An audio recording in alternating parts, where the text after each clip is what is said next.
अस्सलाम वालेकुम फ्रेंड्स। आज मैं आपको बताने जा रहा हूँ कि कैसे आप बगैर पावर बटन के अपने मोबाइल पर स्क्रीनशॉट ले सकते हैं। तो सबसे पहले प्ले स्टोर ओपन करें, उसके बाद स्क्रीन मास्टर लिख के सर्च करें।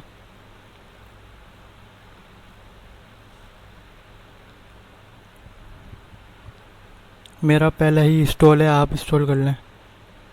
उसके बाद ओपन करेंगे इसको।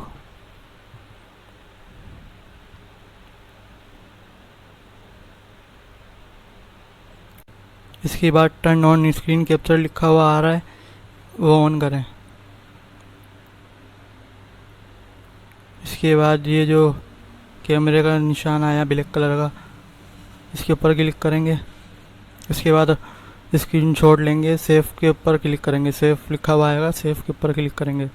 इससे अपनी मर्ज़ी से भी स्क्रीनशॉट ले सकते हैं, जितनी स्क्रीन का लेना चाहें। अल्लाह हाफिज़।